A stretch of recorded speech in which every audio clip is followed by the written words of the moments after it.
Let's go to the Word of God. தயவு செய்து கர்த்தருடைய வார்த்தைக்கு செல்வோம். Let's turn to John chapter 15. யோவான் 15ஆம் அதிகாரத்துக்கு திருப்பிக் கொள்வோம். Let's read verse 11. 11ஆம் வசனம். யோவான் 15ஆம் அதிகாரம் 11ஆம் வசனம். These things I have spoken to you, that my joy may be in you, and that your joy may be full. என்னுடைய சந்தோஷம் உங்களில் நிலைத்திருக்கும்படிக்கும் உங்கள் சந்தோஷம் நிறைவாய் இருக்கும்படிக்கும் இவைகளை உங்களுக்கு சொன்னேன். Last week we began studying verse 11. போன வாரத்திலே 11ஆம் வசனத்தை படிக்க ஆரம்பித்தோம். As you can see, verse 11 is mainly about joy. It appears 11ஆம் வசனம் முக்கியமாக சந்தோஷத்தை பற்றியது. But having said that, it is not just about verse 11. If you study verse 11, automatically you are also connecting verse 11 with the previous verses. 11ஆம் வசனத்தை தனியா ஒன்றும் படிச்சிட முடியாது. அதுக்கு முந்திய வசனங்களோடு சம்பந்தப்பட்டதாக இருக்கிறது. Especially since Jesus says, these things I have spoken to you, referring to what he has already spoken. ஏனென்றால் 11லே சொல்றாரு, இந்த இவைகளை உங்களுக்கு சொன்னேன்னு இதுக்கு முன்னால சொன்னதை பற்றி சொல்லுகிறார். And so Jesus, what he is doing is he is connecting the themes in verse 1 to 10 with the theme of joy in verse 11. ஆகவே 11ல என்ன பண்றாரு, ஏற்கனவே 1ல இருந்து 10 வரைக்கும் சொன்ன காரியங்களை கொண்டு இங்க அதோடு சம்பந்தப்படுத்துகிறார் 11ஆம் வசனத்தோட. And he is saying, why did I say all this? Why was I teaching all this about the vine and the branches and abiding and fruit bearing and keeping the commandments? Why all that teaching? நானே திராட்சை செடி, நீங்கள் கொடிகள், நீங்கள் கனி தர வேண்டும், கற்பனைகளை கை கொள்ள வேண்டும், இதெல்லாம் ஏன் சொன்னேன்? ஏன் என்று சொன்னா, so that you may have joy. ஏன் சொன்னேன் என்று சொன்னால் உங்களுக்கு சந்தோஷம் நிறைவாய் இருக்கும்படி சொன்னேன்.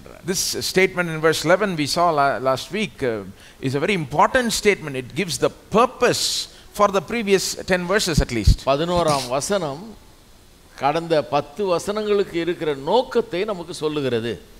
Jesus is saying the purpose for abiding and fruit bearing and all these things is so that in the end you might have joy. அவர்களை நிலைத்திருப்பது, கனி கொடுப்பது, இதெல்லாம் எதுக்காக? சந்தோஷம் நிறைவாய் இருக்கும்படியாக. And so he's connecting all those important themes of abiding in Jesus' love, fruit bearing, keeping the commandments, all those themes he's connecting with joy. ஆகவே இந்த காரியங்களை எல்லாம் இந்த சந்தோஷத்தோடு சம்பந்தப்படுத்துகிறார். அதாவது அவர்களை நிலைத்திருப்பது, கனி தருவது, கற்பனைகளை கை கொள்வது, அன்பிலே நிலைத்திருப்பது, இதையெல்லாம் கொண்டு இதெல்லாம் சந்தோஷம் நிறைவாக இருக்கும்படி செய்யுங்கன்றார். And people especially have a hard time understanding the connection between keeping the commandments and joy. ஜனங்கள் நிறைய நேரத்தில் இந்த கற்பனைகளை கைகொள்வதற்கும் சந்தோஷத்துக்கும் என்ன சம்பந்தம் இருக்குன்றதை காண தவறி விடுகிறார்கள். The other things they are able to see the connection. You know, if you bear fruit in your life, then yes, you will have joy. மற்ற காரியங்களெல்லாம் உங்களால் பார்க்க முடியுது. அதாவது கனி தந்தால் உங்களுக்கு சந்தோஷம் இருக்கும் அப்படின்னு சொன்னால் புரியுது. If you abide in Christ, you will experience the joy of Christ. கிறிஸ்துவுக்குள்ளே நீங்கள் நிலைத்திருந்தால் நீங்கள் கிறிஸ்துவின் சந்தோஷத்தை அனுபவிக்கணும்னு சொன்னால் புரிஞ்சுக்கிறாங்க. If you abide in the love of Jesus, you will experience the joy of Jesus. இயேசுவின் அன்பிலே நிலைத்திருந்தால் இயேசுவின் சந்தோஷத்தையும் பெறுவீர்கள்னு சொன்னால் புரிந்துகள். Those are natural. You can understand it easily. That is true, you know. இந்த தொடர்புகளை எல்லாம் ஈஸியா சுலபமாக புரிந்து கொள்ள முடிகிறது. But when you say if you keep the commandments you will have great joy, sometimes that is where the connection is not seen so easily. ஆனால் கற்பனைகளை கை கொண்டால் உங்களுக்கு சந்தோஷம் நிறைவா இருக்கும்னு சொன்னா நிறைய பேருக்கு அது எப்படி கற்பனையை கை கொள்றதுனால சந்தோஷம் வரும்னு விளங்க மாட்டேங்குது. That is because ஏனென்றால் from the Garden of Eden, I showed you last week, the devil has brought in a system, has brought in a way of thinking where we disconnect keeping God's commandments with joy. ஏதேன் தோட்டத்திலிருந்து பிசாசானவன் ஒரு பயங்கர பொய்யை பரப்பி கொண்டு அதை பரப்பி வைத்திருக்கிறான் நம்ம மத்தியில். அது என்னன்னா, கர்த்தருடைய கற்பனைகளை கைக்கொள்வதற்கும் சந்தோஷத்துக்கும் ஒரு சம்பந்தம் இருக்க முடியாதுங்கிற ஒரு எண்ணத்தை உண்டாக்கிட்டான். The first temptation itself we saw how the devil was saying, listen, you are missing out on great happiness and pleasure. Stop following God's commandments. Do what I say and you will experience more pleasure. முதல்ல மனுஷனை சோதித்த போது எப்படி சோதிக்கிறான்? இந்த கனியை புசிக்க வேணாம்னு அவர் சொல்லியிருக்காரு. ஆனால் நான் சொல்றேன் புசிச்சாதான் நீ உனக்கு சந்தோஷம் வரும்ன்ற மாதிரி அங்கே போதித்தான். And that lie he has been promoting from the beginning. அந்த பொய்யை ஆரம்பத்திலிருந்தே அவன் பரப்பி வருகிறான். And today the world believes that lie. இன்றைக்கு உலகம் அந்த பொய்யை இன்றைக்கு நம்புகிறது. So they believe that if you give up certain sinful pleasures, you are giving up great happiness and joy. உலகம் என்ன நினைக்குது, கற்பனை கை கொள்றதுக்காக சில பாவ சந்தோஷங்கள் எல்லாம் விட்டா சந்தோஷம் போய்டும் அப்படின்றாங்க. You know, sometimes they will even make fun of Christians. Oh, you are missing out on so many great things, you know. கிறிஸ்தவர்களை பார்த்து நம்மளை பார்த்து சிரிக்கிறாங்க இல்லையா சிலர் உலகத்துல, உலகத்துல இருக்க எல்லா சந்தோஷத்தையும் திறந்துட்டே நீ அப்படின்றாங்க. And the sad thing is, Christians also sometimes have seen these two things as very different. Holiness, keeping the commandments, joy and happiness, they see it as very different things. கிறிஸ்தவர்களும் கூட இதை இப்படிதான் பார்க்கறாங்க.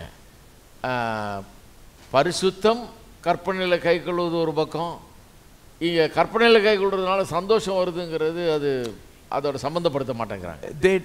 They see it as you have to make a choice between being holy or being happy. You have to make a choice between the two. You cannot have both. அவங்க எப்படி பார்க்கறாங்க, ரெண்டுத்தையும் வச்சிருக்க முடியாது. பரிசுத்தமாவும் இருந்து சந்தோஷமாவும் இருக்கிறது கஷ்டம். ஆகவே தெரிந்தெடுக்கணும் இப்போ எது வேணும்னு, பரிசுத்தம் வேணுமா இல்ல சந்தோஷம் வேணுமா அப்படின்னு. Preachers sometimes also preach like this, saying, you know, God doesn't want you to be happy. That's not so important for God. God wants you to be holy. That is number one for God. பிரசங்கியார்கள் இதை உறுதிப்படுத்தி பிரசங்கம் பண்ணிடுறாங்க. அவங்க என்ன சொல்லிடுறாங்க, சந்தோஷமா இருக்கிறது முக்கியம் இல்லை உனக்கு, பரிசுத்தமா இருக்கிறது தான் முக்கியம் அப்படிங்கிறதுனால சரி சந்தோஷம் வேணா பரிசுத்தத்தை பிடிச்சுக்கோன்னு சொல்றாங்க. So they kind of force you to make a choice. You want to be holy or you want to be happy. அதாவது இந்த ரெண்டும் ஒண்ணா வர முடியாதுங்கிற ஒரு எண்ணத்தை உண்டாக்கிட்டாங்க. பரிசுத்தமா இருந்தா சந்தோஷம் வர முடியாது அப்படின்னு நம்புறாங்க. You want to please God or you want to please yourself? நீங்க தேவனை பிரியப்படுத்த விரும்புறீங்களா அல்லது உங்களை பிரியப்படுத்த விரும்புறீங்களா? That is a very low way of looking at holiness and happiness. இப்படி போதிச்சிட்டாங்க. பரிசுத்தத்தையும் சந்தோஷத்தையும் பற்றி புரிந்து கொள்றதுல இது ரொம்ப மட்டமான ஒரு புரிந்து கொள்ளுதல். That's right, because the Bible consistently connects holiness with the happiness of the believer. வேதம் எப்படி போதிக்கிறது, பரிசுத்தத்தையும் சந்தோஷத்தையும் எப்போதுமே சம்பந்தப்படுத்துகிறது.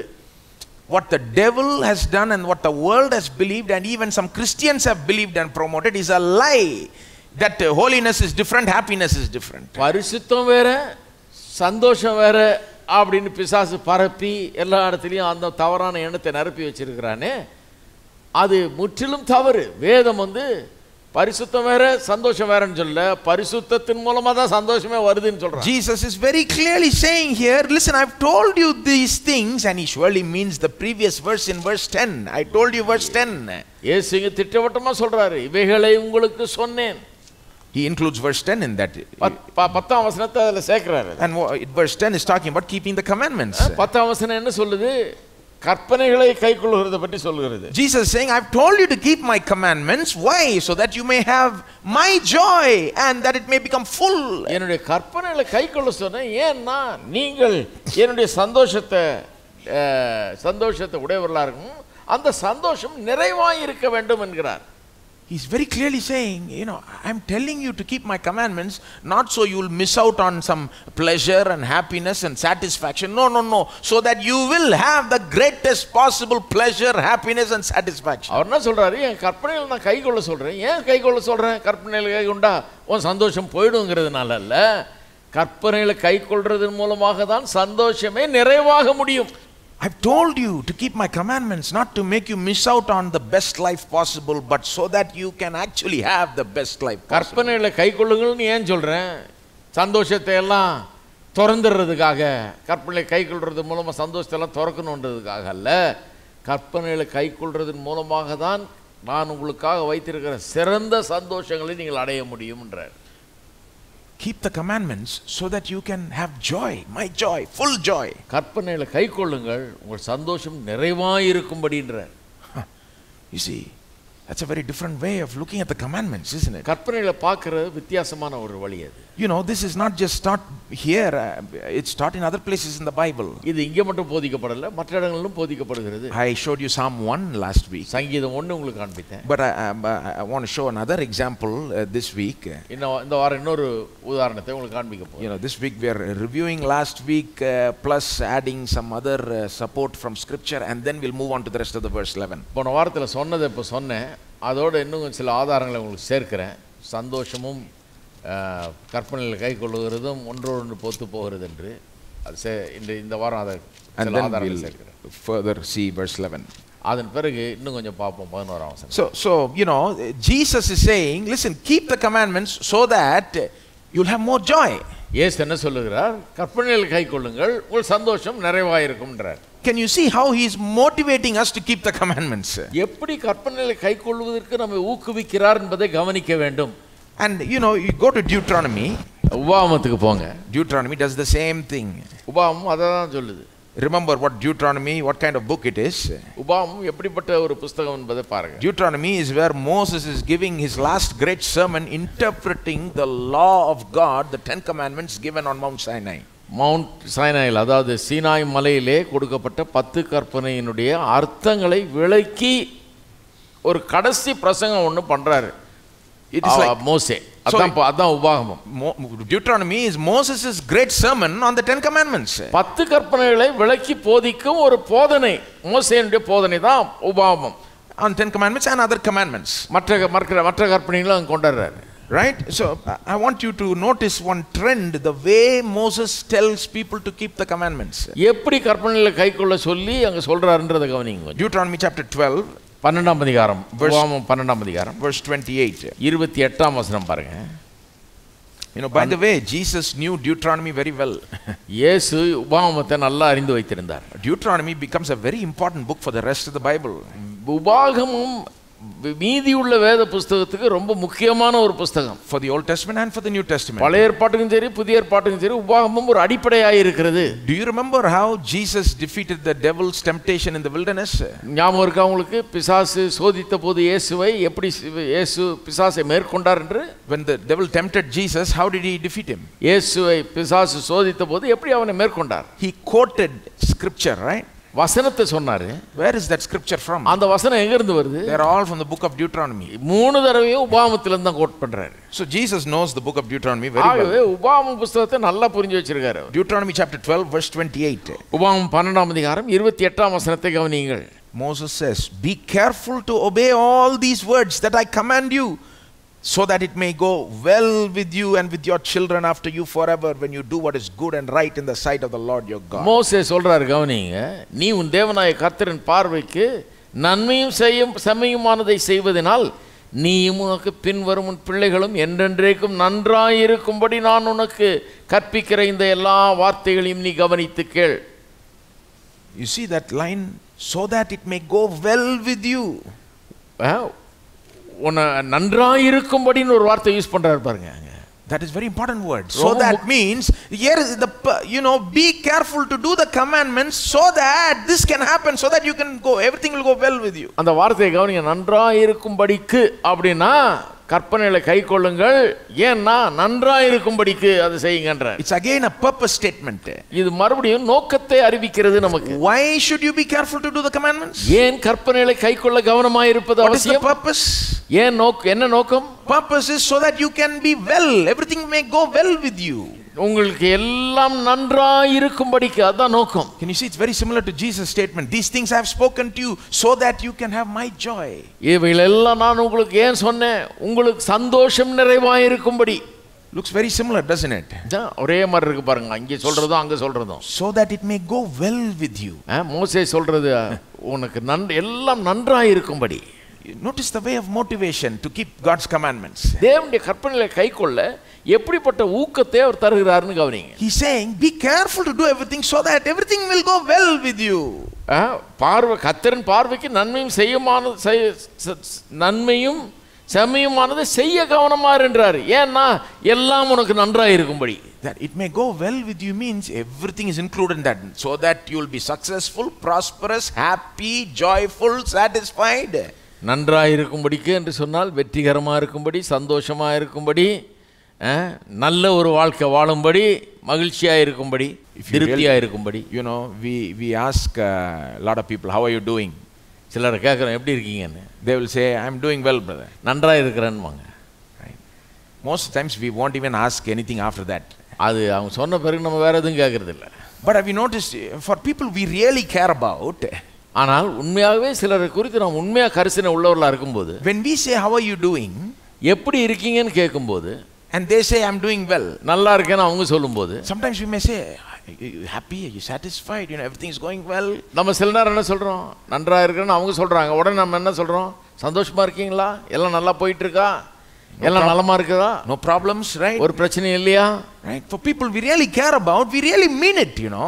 சிலரை பற்றி நமக்கு கரிசனை அதிகமாக இருக்கும்போது ஒவ்வொன்றா கேட்குறோம் நம்ம, ஏன்னா அது நமக்கு முக்கியமாக இருக்குது. That it may go well with you is the most comprehensive statement about a full, prosperous, successful, happy, joyful life. நன்றாக இருக்கும்படிங்கிறதுக்கு அப்படின்னு சொல்கிற வார்த்தை, அந்த நன்றாக இருக்கும்படிங்கிற வார்த்தை ஒரு பெரிய வார்த்தை, அதில் எல்லாம் அடங்கி இருக்கிறது. வெற்றி, மகிழ்ச்சி, சந்தோஷம், நிறைவு எல்லாம் அதில் அடங்கி இருக்கிறது. Look, you know, I don't want to read the same verses again and again. மறுபடியும் அதே வசனங்களை வாசிக்க விரும்புகிறேன். I'll just give you the references. Moses doesn't say this only one time, again and again in the book of Deuteronomy. இதே வார்த்தைகளை மறுபடியும் உபாகமத்தில் திரும்ப சொல்றாரு. அவரு வாசிக்க விரும்பல, நான் ரெஃபரன்ஸ் மட்டும் தரேன், நீங்க எழுதிங்க. Deuteronomy 4:40, உபாகமம் 4:40, Deuteronomy 5:33, உபாகமம் 5:33. same thing he will say. இதே இப்படியே சொல்வார், இதே மாதிரி. He will say, be careful to do everything so that it may go well with you and your children. கர்த்தரின் பார்வைக்கு நன்மையும் சமயமானது செய்ய எல்லாம் நன்றாக இருக்கும்படி. Another verse, Deuteronomy 6 verse 2 and 3, உபாகமம் 20:2-3, Deuteronomy 6:2-3, Deuteronomy 22 verse 7, உபாகமம் 22:7, Deuteronomy 5 verse 16, உபாகமம் 5:16. that's where he says honor your father and mother so that everything will go well with you. 5:16 சொல்றாரு, தகப்பனையும் தாயையும் கனம் பண்ணுவாயாக. அது ஒரு கற்பனை இல்லையா, ஏன் எல்லாம் நன்றாக இருக்கும்படி. Deuteronomy 12:25, just 3 verses before our verse. 12:35, இங்க இருந்து சில வசனங்கள் தாண்டி before 12:25, 25, 12:25. that's where he says don't eat blood but rather pour it out. Why? So that it may go well with you. Every command, why you should do it, so that it may go well with you. ரத்தத்தை சாப்பிடக்கூடாது என்று சொல்றாரு, ஏன் பிள்ளைகளும் நீ நன்றாக இருக்கும்படி அது சாப்பிடலாகாது என்றார். You go read it in your home, வீட்டுக்கு போய் வாசித்து பாருங்க, and ask yourself, why is Moses saying the same thing again and again? ஏன் திரும்ப திரும்ப ஒரே காரியத்தை நன்றாக இருக்கும்படிக்கு கற்பனை கைகள்னு திரும்ப இத்தனை தடவை சொல்லணுமா? There is a deep conviction in the heart of Moses. ஏன் சொல்றாருன்னா அவர் உண்மையாகவே அதை நம்புகிறார். That if you keep the commandments, இந்த கற்பனைகளை எல்லாம் கை கொண்டால், you will have the best life possible. இந்த உலகத்திலே மிகச்சிறந்த வாழ்க்கை உங்களுக்கு உண்டாயிருக்கும் என்று அவர் நம்புகிறார். And he believes that God wants us to have the best life possible. தேவன் நமக்கு சிறந்த வாழ்க்கையை தான் விரும்புகிறார்ன்றதை இதன் மூலமா வெளிப்படுத்துகிறார். A good life, நல்ல வாழ்க்கை. And the path to that good life involves keeping the commandments of God. அந்த நல்ல வாழ்க்கைக்கு வழி என்ன? தேவனுடைய கற்பனைகளை கைக்கொள்வது. It's doing what God says. தேவன் சொன்னதை செய்வது. And so, you know, there is a deep conviction. Moses really believes it and he's saying it. உண்மையாகவே அதை நம்புகிறார் ஆழமா, ஆகவே அதை சொல்லுகிறார். Not only that, I believe Moses knows this is the way to motivate people to do God's commandments. அது மட்டும் இல்ல, மோசே இப்படித்தான் ஜனங்களை ஊக்குவிக்க வேண்டும் என்றும் நம்புகிறார். அதனால தான் அப்படி திரும்ப திரும்ப சொல்றாரு, தேவனுடைய கற்பனையை செய்யறதுக்கு. The best way to motivate people to follow God's commandments is not to scare them and threaten them and make them afraid. நல்லா கத்துங்க, கற்பனை அதாவது எப்படி ஜனங்களை ஊக்குவிப்பது, தேவனுடைய கற்பனைகளை கை கொள்வதற்கு மிரட்டக்கூடாது, பயமுறுத்தக்கூடாது, நன்றாக இருக்கும்படி இதை செய்யுங்கள்னு சொல்லணும். Oftentimes the other approach is taken where we say, you know, preachers sometimes will do that and they'll say if you don't follow God's commandments, God will beat you, God will break you, you know, God will punish you, chastise you, whatever. நிறைய நேரத்தில் பிரசங்க அவங்க சொந்த method வச்சுருக்கிறாங்க, வேறு method. அது என்னன்னா, நீ கற்பனையில் கை கொள்ளணும்னா கர்த்தர் உன்னை உதைப்பார், அடிப்பார், நொறுக்குவார். அப்படி பண்ணுவார் இப்படி பண்ணுவார். I can't really blame the preachers alone, you know. That's the way we think in the world generally itself. பிரசங்கியார்ல மட்டும் குறை சொல்லி பிரயோஜனம் இல்லை. இப்படிதான் நம்ம யோசிக்கிறோம், எல்லாருமே அப்படிதான் யோசிக்கிறோம் பாருங்க. Yeah, even when we correct children sometimes that's the approach we take. பிள்ளைகளை கண்டிக்கும் போது கூட சில நேரத்துல அந்த மெத்தட் தான் யூஸ் பண்றோம். If you don't do this, then this is the punishment. நீ செய்யலனா இப்படி ஒன்னு உதைப்பனாக்குன்றோம். And then, you know, that's the way we think even about ourselves and holiness. Have you noticed? அதே மாதிரி தான் நம்மை குறித்தும் பரிசுத்தத்தை பற்றியும் யோசிக்கிறோம். Sometimes we think if I don't live holy, then all these bad things will happen to me. நான் பரிசுத்தமாய் வாழவில்லை என்றால் இந்த தண்டனை எல்லாம் எனக்கு கிடைக்கும், மேல வந்து விடணும். You notice this is all a negative way of looking at things. இது எல்லாமே பிற்போக்கான வழியிலே காரியங்களை நாம் காண்கிறோம் என்பதை காண்பிக்கிறது. You have to turn it into the positive way with which the Bible emphasizes. ஆனா வேதம் அதை போதிக்கும் போது ஒரு முற்போக்கான விதத்திலே அதை போதிக்கிறது. Don't think if I don't live holy, bad things will happen. ஏதோ நான் கற்பனையில கைக்கொள்ளனா கெட்ட காரியங்கள் நடக்கும் அப்படின்னு யோசிக்கிறதை காட்டிலும், think like this: if I keep God's commandments, everything will go well with me. That's the positive way. இப்படி யோசிக்கணும். நான் கர்த்தருடைய கற்பனைகளை கைக்கொண்டால் எல்லாம் நலமாயிருக்கும், நன்றாயிருக்கும் என்னுடைய வாழ்க்கையில, அப்படி யோசிக்கணும். In fact, go ahead and make it more positive. அதை இன்னும் positive ஆக்கிடலாம். Instead of saying if I keep the commandments, you say when I keep God's commandments, when I follow what he tells me to, everything will go well with me. கற்பனைகளை கைக்கொண்டால் அப்படி இருக்கும்னு சொல்றதுக்கு பதிலா அப்படி சொல்லலாம், நான் கற்பனைகளை கைக்கொள்ளும் போது எல்லாம் எனக்கு நன்றாய் அமையும் என்று சொல்லுங்கள். See, you may think it's the same thing, brother. If I don't live holy, bad things will happen. If I live holy, good. No, it's not the same thing. One is a negative way of looking at it, one is a positive way. சிலர் நினைக்கிறாங்க அவங்க சொல்றது உண்மைதானே, கற்பனைகளை கைக்கொள்ளனா கெட்ட காரியங்கள் நடக்கும், கற்பனைகளை கைக்கொண்டா நல்ல காரியங்கள் நடக்கும், அப்படிதானே சொல்லி இருக்கின்றாங்க. See, கிடையாது. The world's mindset is negative. The devil's mindset is negative. The Christian's mindset should be positive. உலகமும் கிறிஸ்தவர்களும் பிற்போக்கான ஒரு மனநிலையில் இருக்கிறார்கள். கிறிஸ்தவருடைய மனநிலை முற்போக்கான ஒரு மனநிலையாக இருக்க வேண்டும். We need to connect holiness and happiness in a positive way. பரிசுத்தத்தையும் சந்தோஷத்தையும் ஒரு முற்போக்கான விதத்திலே இணைத்து பார்க்க வேண்டும். You need to have a deep conviction that when I follow what God tells me to follow, I will experience all kinds of blessing and happiness and joy and satisfaction. சொல்லுகிறதை நான் பின்பற்றி அதை செய்யும்போது எனக்கு சந்தோஷம் நிறைவாய் இருக்கும், என்னுடைய வாழ்க்கை நல்ல காரியங்களால் நிரம்பி இருக்கும் என்று ஒரு ஆழமான ஒரு உணர்வும் அறிவும் இருக்க வேண்டும். We need to really believe this. இதை உண்மையாகவே விசுவாசிக்க வேண்டும். Because at the end of the day, we will do what we think will make us more happy. ஏன்னா கடைசியில் நம்ம எப்படி வாழ போகிறோம்னா, நம்ம சந்தோஷமாக இருக்கிறதுக்கு என்ன வழியோ அதை தான் பின்பற்ற போகிறோம், அதை தான் செய்ய போகிறோம். அதனால தான் இது நல்ல வழி, method. Why do we eat too much sometimes? ஏன் நிறைய சாப்பிட்றோம் சில நேரத்தில்? Because we believe that will satisfy us. ஏன்னா அது திருப்தியை உண்டாக்குன்னு நம்புகிறோம், அதனால் போட்டு சாப்பிட்றோம். Right? இல்லையா? Why do we fall into some of the most horrible sins sometimes? Why do people சில நேரத்தில் மோசமான பாவங்களை போய் செய்கிறோம்? Because they believe, at that moment at least they believe that will satisfy them, make them happy. பாவம் செய்ய போறவன் ஏன் செய்றான்? இது தனக்கு ஒரு சந்தோஷத்தை தரும் நம்புறான், அதனால தான் செய்றான். See, so that is what we need to break to experience long-term victory over sin and grow in holiness, my friend. பரிசுத்தத்தில் வளர்வதற்கு, பாவத்தின் அந்த வேரை முறிப்பதற்கு நாம இதைத்தான் அறிந்து கொள்ள வேணும். நான் கர்த்தருடைய கற்பனையின்படி செய்தா அது எனக்கு எல்லாம் நன்றாய் அமையும் என்று. Have you seen, you know, problem is the moment of temptation, when it comes, automatically think you will go back to that only. If I do this, I will get some pleasure or happiness or ஒரு சோதனை வருதுன்னு வைங்க, சோதனை வந்த உடனே என்ன யோசிக்கிறீங்க? ஆமா இது செஞ்சா ஒரு சந்தோஷம் கிடைக்கும் அப்படின்னு. Right? But that's why you got to train your mind to think differently. ஆகவே தான் மனதை வேற விதமா பயிற்சிவிக்க வேண்டும். Have you seen these military people? மிலிட்டரியில பார்த்திருக்கீங்களா ஜனங்களை, ராணுவ வீரர்கள்? You know, they train themselves for situations of danger. ஆபத்தான சூழ்நிலைகளுக்கு என்று தங்களுடைய மனதை பயிற்சிவிக்கிறார்கள். You know, if some robber comes in front of our face suddenly like that, நம்மளுக்கு நேரா ஒரு திருடன் ஒருத்தன் வந்துட்டான்னு வைங்க, கொள்ளைக்காரன் வந்துட்டான், we are not trained to handle that kind of situation. அவனை சமாளிக்கிறதுக்கு நமக்கு ஒன்றும் பயிற்சி கிடையாது. Right? So we may we are not thinking, oh, I should do this, I should do that. No, emotions take over, feelings take over, and we are afraid, or we do some stupid things, or something may happen like that. நாம என்ன பண்றோம்? உணர்ச்சி வசப்படுறோம், பயப்படுறோம். ஏன்னா நமக்கு அதை எப்படி கையாள வேண்டும் என்கிற பயிற்சி சரியா கிடையாது. But you see a military guy, ஆனா ராணுவ வீரனை பாருங்க, same robber, if he comes, அதே திருடன் இவனுக்கு முன்னால வந்தான்னா, they are trained to respond to dangerous situations. அப்படிப்பட்ட ஆபத்தான சூழ்நிலைகளுக்கு எப்படி பிரதியுத்தரம் அளிக்க வேணும்னு அவங்களுக்கு நல்ல பயிற்சி கொடுக்கும். Out of these military people, they will have a gun first of all. முதல்ல இந்த மிலிட்டரி ஆளுகள் கையில துப்பாக்கி இருக்கும்.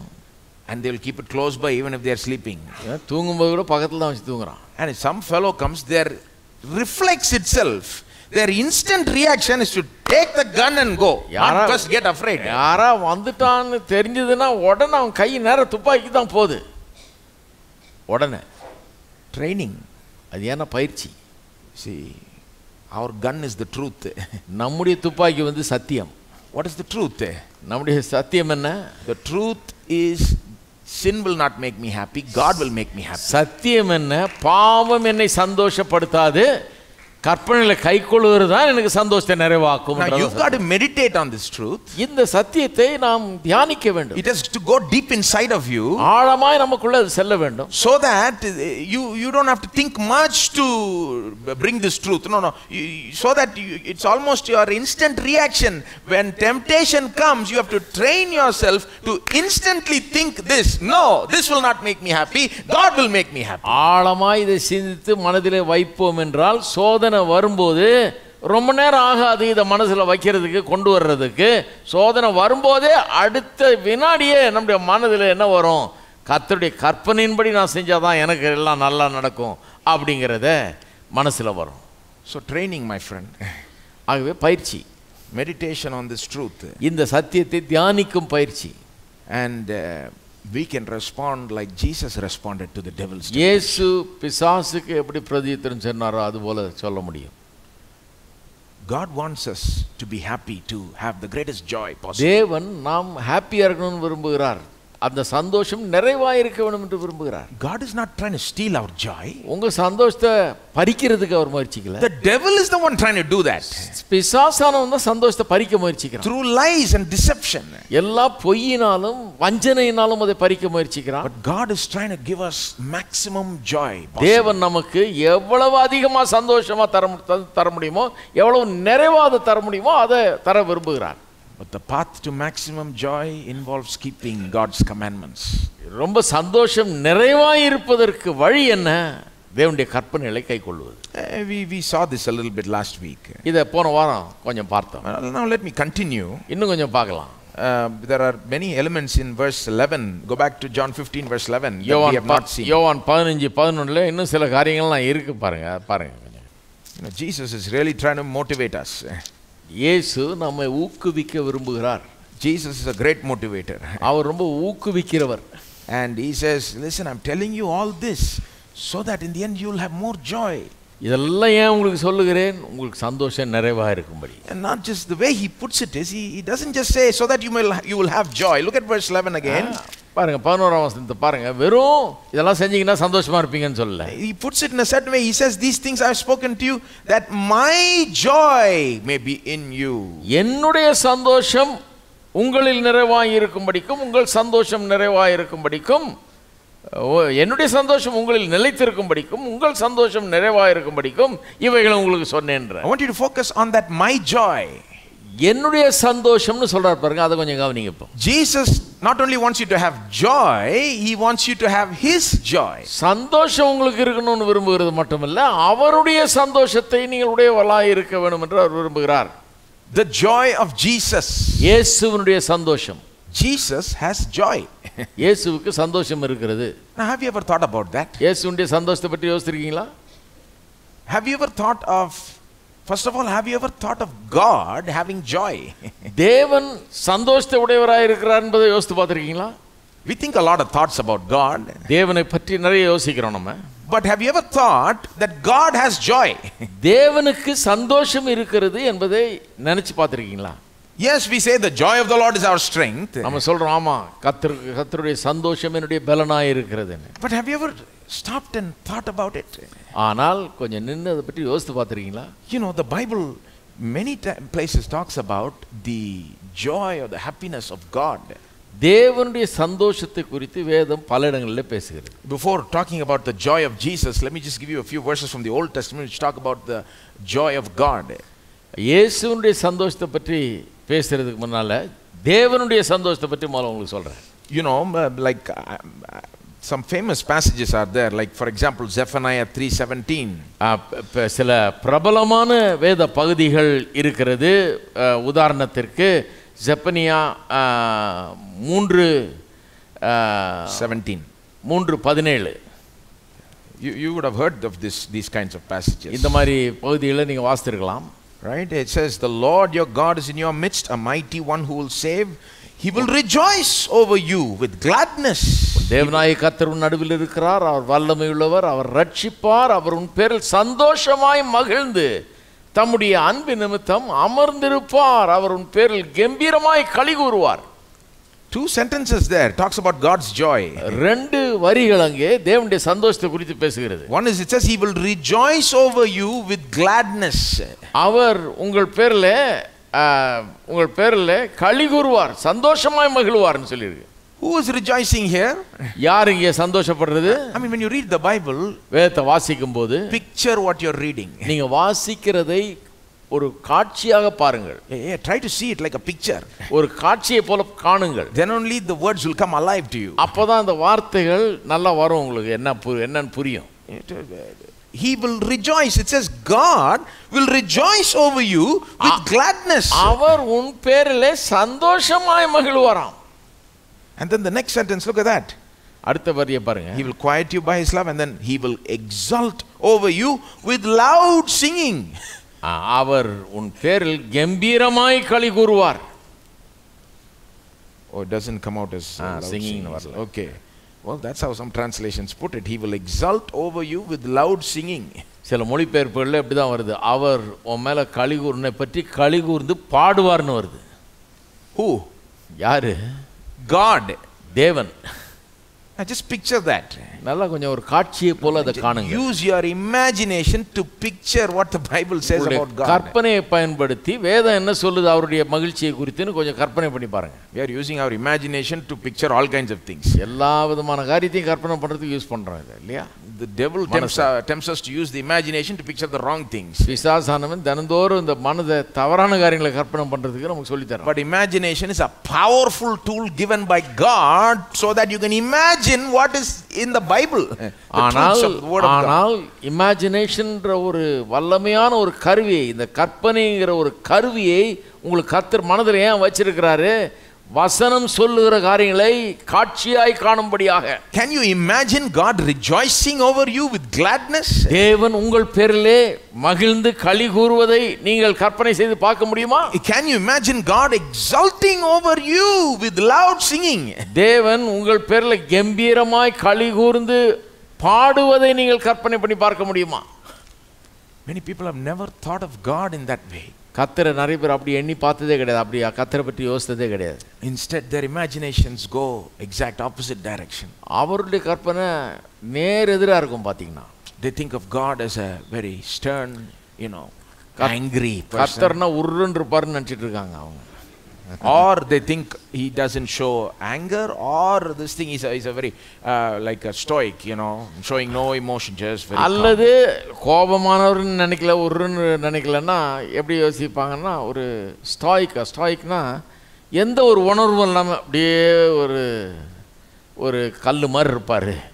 No. The Bible உணர்ச்சியே இல்லாமல் இருப்பாருன்னு நினைக்கிறாங்க. No. God displays these kinds of emotions such as rejoicing. தேவன் உருன்னு இல்லை உம்முன்னு இல்லை, மகிழ்ந்து களி கூறுறவர், இப்படி சந்தோஷப்படுகிறவர், மகிழ்கிறவர். His anger lasts but for a moment, the Bible says. அவருடைய கோபம் கொஞ்ச நேரம் தானா, but his favor lasts a lifetime. ஆனால் அவருடைய அன்பும் தயவும் வாழ்நாள் முழுக்க நமக்கு இருக்குது. One of the things when the Bible speaks of the favor of God, it talks about God's face shining on you. தேவனுடைய தயவை குறித்து வேதம் சொல்லும்போது எப்படி சொல்லுகிறது? அவருடைய முகத்தின் பிரகாசம் நம்ம மேல விழுதுன்னு சொல்லுது. What does that mean? Face shining on you. அவருடைய முகத்தின் பிரகாசம் நம்ம மேல விழுதுன்னா என்ன அர்த்தம்? I'll tell you what it means.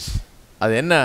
Literally it means he is smiling at you. முகத்தை பிரகாசிக்க பண்ணுகிறார் நம்ம மேலனா அவர் உங்களை பார்த்து புன்னகைக்கிறார். Smiling upon you. அவர் உங்களை கண்டு புன்னகைக்கிறார். My friend, let us think biblically about God. தேவனை பற்றி கொஞ்சம் வசனத்தின்படி எண்ணணும். Isaiah 62 verse 5 says, ஏசாயா 62:5 சொல்லுகிறது. 62:5. Isaiah 62 verse 5. 62:5. As a young man marries a young woman, so shall your sons marry you, and as the bridegroom rejoices over the bride, so shall your God rejoice over you. வாலிபன் கன்னிகை விவாகம் பண்ணுவது போல உன் மக்கள் உன்னை விவாகம் பண்ணுவார்கள். மணவாளன் மணவாட்டியின் மேல் மகிழ்ச்சியாக இருப்பது போல உன் தேவன் உன்மேல் மகிழ்ச்சியாக இருப்பார். எப்படி சொல்லியிருக்கு பாருங்க. You know, if you think of joyous occasions, weddings are usually what, when we think of joy, we naturally think of weddings. மகிழ்ச்சிகரமான ஒரு சம்பவத்தை யோசித்து பார்க்கணும்னா கல்யாணம் இல்லையா? Right, there's so much happiness and joy in the weddings, if you know. அந்த கல்யாணத்துல பாத்தீங்கன்னா அவ்வளவு பெரிய சந்தோஷம் இருக்கும். Even sad people for a few moments become happy. ரொம்ப துக்கமா இருக்கவங்க கூட அந்த கொஞ்ச நேரத்துக்கு சந்தோஷமாயிடுவாங்க. Or at least they look happy. சந்தோஷமா பார்க்கிறதுக்காக சந்தோஷமா இருக்கும். There is happiness in the air, it seems like. அப்படியே அந்த சந்தோஷம் எங்கும் பரவி கிடக்கிறத நம்ம உணரலாம். And the happiest people are the couple, isn't that right? அதுல ரொம்ப சந்தோஷமா இருக்கவங்க யார் பாத்தீங்கன்னா அந்த பொண்ணு மாப்பிள்ளையும் தான். The bridegroom, this verse talks about the bridegroom rejoicing over the bride. மணவாளன் மணவாட்டியின் மேல் மகிழ்ச்சியா இருக்கிறது போலவாம். Think about how a bridegroom is happy on that day. He has a certain excitement and a joy inside of him. மணவாளனுக்கு ஒரு பெரிய ஒரு மகிழ்ச்சியும் எழுச்சியும் உள்ள இருக்கு. He's getting married. அவனுக்கு கல்யாணம் ஆகுது. He's rejoicing over his bride. அவன் தன்னுடைய மணவாட்டியின் மேல் மகிழ்ச்சியா இருக்கிறான். Think of that picture. அந்த காட்சியை எண்ணி பாருங்கள். And then think of God rejoicing over you like that. தேவன் உங்கள் மேல் மனமகிழ்ச்சியா இருப்பதை எண்ணி பாருங்கள். The joy of God. தேவனுடைய மகிழ்ச்சி. You know, there are many passages, but let's now consider the joy of Jesus. இப்பொழுது இது மாதிரி நிறைய பகுதிகள் இருக்குது. இயேசுவின் சந்தோஷத்தை பாருங்க. Because Jesus tells us in John 15:11 that if you do these things, if you obey him, his joy will be in you. ஏன் இதை பார்க்குறோம் அவருடைய சந்தோஷம் என்னன்னு? அவர் என்ன சொல்றாரு? கற்பனைகளை கை கொண்டால் அவருடைய என்னுடைய சந்தோஷம் உங்களில் நிலைத்திருக்கின்றார். So you've got to first of all think about the joy of Jesus. ஆகவே முதல்ல இயேசுவின் சந்தோஷத்தை யோசித்து பாருங்க. Have you ever thought of Jesus as being joyful? இயேசு சந்தோஷமானவர் என்பதை என்னைக்காவது யோசித்து பார்த்திருக்கீங்களா? When I say Jesus, does joy come to mind? இயேசுன்னு சொன்ன உடனே சந்தோஷம் தான் மனசுக்கு வருதா? Many people think of Jesus as loving. இயேசுவை நிறைய பேர் எப்படி எண்ணுகிறார்கள்? அன்பானவர்னு எண்ணுகிறார்கள். That is true. உண்மைதான். Many people think of Jesus as kind and merciful. இரக்கமுள்ளவர், பரிவு நிறைந்தவர், மனமுருக்கம் உள்ளவர்னு நினைக்கிறாங்க. That is also true. அதுவும் உண்மைதான். Many people think of Jesus as a healer, a helper, and all these kinds. சுகமாக்குகிறவர், உதவுகிறவர்லாம் யோசிக்கிறாங்க. Or we think of him as our savior. நம்முடைய ரட்சகர்னு யோசிக்கிறாங்க. And that is all biblically true. எல்லாமே வேதத்தின்படி உண்மைதான். Or we may think of the power of Jesus. இயேசுவின் வல்லமையை பற்றி யோசிக்கிறோம். He had power over sickness, death, demons, everything. வியாதி, மரணம், பிசாசு எல்லாத்துக்கும் மேல அவருக்கு இருக்கிற வல்லமையை பற்றி யோசிக்கிறோம். But have you ever thought about the joy of Jesus? ஆனால் இயேசுவினுடைய சந்தோஷத்தை பற்றி யோசித்து பார்த்திருக்கீங்களா? That is also biblical. அதுவும் வேத வசனத்திலே இருக்கிறது. And go to Luke chapter 10. லூக்கா 10ஆம் அதிகாரத்திலே this is an important verse, you know. லூக்கா 10ல ரொம்ப முக்கியமான ஒரு வசனத்தை பார்க்கிறோம். In his earthly life, Jesus experienced joy. அவருடைய உலக வாழ்க்கையிலே இயேசு சந்தோஷத்தை அனுபவித்தார். Yes, he was, you know, usually what people will think of more is, oh, Jesus was a man of sorrows, for example. ஜனங்க முக்கியமா என்ன யோசிப்பாங்க? இயேசு துக்கம் நிறைந்தவர். Isaiah 53 talks about him as a man of sorrows. 53 அப்படி சொல்லுது இல்லையா, துக்கம் நிறைந்தவர்னு. And we will think about the garden of Gethsemane where he felt that sorrow, right? அல்லது கெத்செமனே தோட்டத்திலே அந்த துக்கத்தை அவர் ருசி பார்த்தார், அதை பற்றி யோசிக்கிறோம். Or we will think of his other temptations, other things in his earthly life where he experienced the sorrows of mankind. அல்லது அவருடைய வாழ்க்கையின் மற்ற காலகட்டங்களிலே துக்கத்தை அனுபவித்தார், அதை எண்ணி பார்க்கிறோம். Yes, he was a man of sorrows and he experienced his share of sorrows, probably the greatest sorrow when it comes to the Gethsemane and the cross and so on. ஆமாம், அவர் துக்கம் நிறைந்தவர். கல்வாரி சிலுவையில் அந்த துக்கத்தின் உச்சகட்டத்தை அவர் அனுபவித்தார். But he also experienced joy. ஆனால் அவர் சந்தோஷத்தை அனுபவித்தார். Luke chapter 10, லூக்கா 10ஆம் அதிகாரம் and verse 21. 21ஆம் வசனம். In that same hour he rejoiced in the Holy Spirit and said, I thank you, and so on. அந்த வேளையில் இயேசு ஆவியிலே களி கூர்ந்து பிதாவே அப்படின்னு சில காரியங்களை சொல்றாருங்க. You remember the context of this chapter? இது என்ன சந்தர்ப்ப சூழ்நிலையில் இப்படி ஆகுது? In the beginning of this chapter, Jesus calls his 72 disciples and he sends them out on a ministry trip. 10ஆம் அதிகாரத்தின் துவக்கத்தில் இந்த 70 சீஷர்களை கூப்பிட்டு ஊழியத்துக்கு அனுப்புறாரு அவர்களை. And he tells them to go preach the gospel of the kingdom, heal the sick, cast out demons and so on. ராஜ்யத்தின் சுவிசேஷத்தை பிரசங்கித்து வியாதியஸ்தரை சுத்தமாக்கி எல்லாம் பண்ண சொல்றாரு. And they come back, they return after wonderful ministry in verse 17. போயிட்டு அதெல்லாம் அவர்கள் அனுபவித்து பார்த்துவிட்டு வெற்றிகரமாய் திரும்பி வருகிறார்கள். In verse 17 you can read their report, the ministry report. 17ஆம் வசனத்துல பாத்தீங்கன்னா வந்து எப்படி ஊழியம் நடந்ததுங்கறத சொல்றாங்க. They said, Lord, even the demons are subject to us in your name. சொல்றாங்க அந்த 70 பேர் சந்தோஷத்தோட திருப்பி வந்து ஆண்டவரே உம்முடைய நாமத்தினாலே பிசாசுகளும் எங்களுக்கு கீழ்ப்படிந்தது என்கிறார்கள். So they for the first time seen that the demons listen when they speak the name of Jesus. முதமுறையா அவங்களுக்கு ஒரு அனுபவம் கிடைக்குது. இயேசுவின் நாமத்தை சொல்லும்போது பிசாசு கூட தாங்க சொல்றது கீழ்ப்படியுதுங்கறத அவங்க அனுபவிக்கிறாங்க. And they are rejoicing. அவங்க அதுல சந்தோஷப்படுறாங்க. And Jesus in that context only, in verse 20 he says, don't just rejoice in this that the spirits are subject to you, but rejoice that your names are written in heaven. அந்த சந்தர்ப்பத்துல தான் அவர் என்ன சொல்றாரு, ஆவிகள் உங்களுக்கு கீழ்ப்படிகிறதுக்காக நீங்கள் சந்தோஷப்படாமல் 20ஆம் வசனம் உங்கள் நாமங்கள் பரலோகத்தில் எழுதி இருக்கிறதுக்காக சந்தோஷப்படுங்கள் என்கிறார். He is giving them a lesson on rejoicing. சந்தோஷப்படுறது எதுக்காக சந்தோஷப்படணும்னு ஒரு பாடமே எடுக்கிறார். Notice he didn't say don't rejoice. அவர் சந்தோஷப்படாதீங்கன்னு சொல்லல. No, be calm, be stoic. No, he didn't say that. கிறிஸ்தவன்னா உம்முன்னு இருக்கணும், பேசாம இரு, சந்தோஷப்படாதுன்னு சொல்லி. He said, yeah, rejoice, but more than rejoicing in your successful ministry, rejoice that you are saved, your names are written in the book of heaven. சொல்றார், நீ சந்தோஷப்படு, ஆனால் ஏதோ பிசாசும் உனக்கு கீழ்ப்படிஞ்சதுன்றதை பற்றி அல்ல, உன்னுடைய நாமம் பரலோகத்தில் எழுதப்பட்டிருக்கிறது என்பதை குறித்து சந்தோஷப்படுன்றார். He's telling them that is the greater miracle, man, not the demons listening to you. The very fact that you are saved and your name is written in the book of life. அதுதான் பெரிய அற்புதம். உன்னுடைய பேர் பரலோகத்தில் எழுதப்பட்டிருக்கு, நீ ரட்சிக்கப்பட்டிருக்கிறங்கிறது பிசாசு உனக்கு கீழ்ப்படிதுங்கிறத காட்டிலும் பெரிய காரியம்ன்றார். So the disciples are rejoicing. There is a great excitement at that time. ஆகவே சீஷர்கள் சந்தோஷப்படுகிறார்கள். அந்த சந்தோஷத்தின் மத்தியில தான் இதெல்லாம் சொல்றார். Once again use your imagination. 70 of them rejoicing over there. 70 பேர் அங்க சந்தோஷப்பட்டுட்டு இருக்காங்க. And what is Jesus doing? இயேசு என்ன பண்றாரு? In verse 21 you can see he is also rejoicing. அவரும் களி கூறுகிறார். In that same hour he rejoiced in the Holy Spirit. அவரும் களி கூறுகிறார் ஆவியிலே. He rejoiced in the Holy Spirit. ஆவியிலே களி கூர்ந்து. The Weymouth New Testament translation reads like this. Weymouth translation ஒன்னு இருக்கு, அதுல இப்படி வாசிக்கிறோம். Jesus was filled by the Holy Spirit with rapturous joy.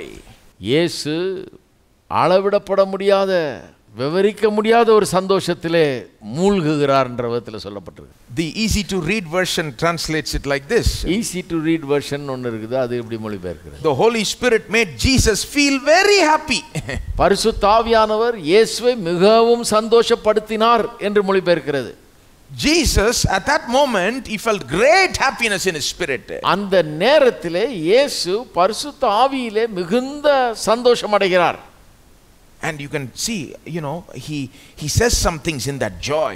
அந்த சந்தோஷத்திலே ஒரு காரியத்தை சொல்றார். He said, look at verse 21. He said, I thank you, Father, Lord of heaven and earth, that you have hidden these things from the wise and understanding. ஆவியில கழிவுந்து என்ன சொல்றாரு? பிதாவே, வானத்துக்கும் பூமிக்கும் ஆண்டவரே, இவைகளை நீர் ஞானிகளுக்கும் கல்விமான்களுக்கும் மறைத்து பாலகருக்கு வெளிப்படுத்தினபடியால் உம்மை ஸ்தோத்திரிக்கிறேன். And then he looks at the disciples and he says in verse 23, look at verse 23. 23ல சீஷரை பார்த்து சொல்றாரு. Turning to the disciples, he said privately, blessed, that word means happy, like I told you last week. Blessed are the eyes that see what you see, for I tell you that many prophets and kings desired to see what you see and did not see it, and to hear what you hear and did not hear it. பின்பு தமது சீஷரிடத்தில் திரும்பி தனித்து அவர்களை நோக்கி, நீங்கள் காண்கிறவைகளை காணும் கண்கள் பாக்கியமுள்ளவைகள். அநேக தீர்க்கதரிசிகளும் ராஜாக்களும் நீங்கள் காண்கிறவர்களை காணவும் நீங்கள் கேட்கிறவர்களை கேட்கவும் விரும்பியும் காணாமலும் கேளாமலும் போனார்கள் என்று உங்களுக்கு சொல்லுகிறேன் என்றார். Jesus is saying, man, what you have seen, so many generations of prophets and kings wanted to see, never saw. இயேசு என்ன சொல்றாரு? எத்தனையோ தலைமுறையா தீர்க்கதரிசிகளும் ராஜாக்களும் காண விரும்பினதை உங்கள் கண்கள் என்று காண்கிறது. And happy are the eyes that see what you see, he says. நீங்கள் காண்கிறதை காணும் கண்கள், அதாவது நீங்கள் காண்கிறவர்களை காணும் கண்கள் பாக்கியமுள்ளவைகள் என்கிறார்.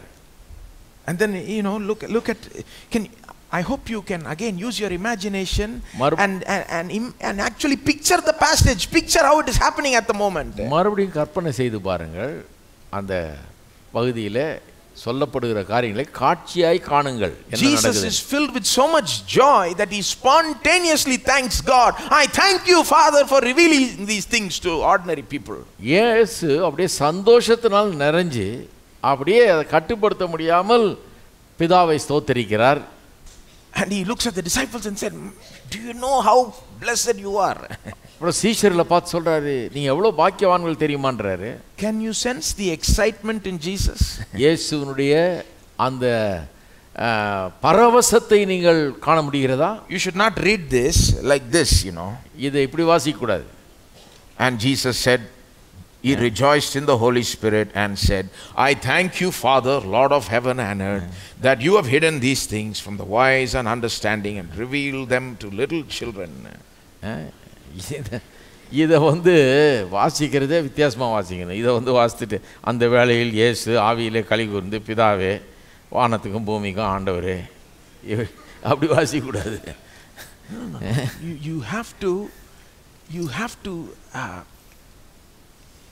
understand, comprehend the tone with which Jesus must have said those words, the excitement in his heart, and how it would have seen the 70 disciples would have actually witnessed what happened. இயேசுவினுடைய உள்ளத்திலே எப்படிப்பட்ட ஒரு மகிழ்ச்சி இருந்திருக்கும், அவருடைய துனி எப்படி இருந்திருக்கும், இதை கேட்ட சீஷர்களுடைய மனநிலை எப்படி இருந்திருக்கும், இதெல்லாம் காட்சியாய் காண வேண்டும்.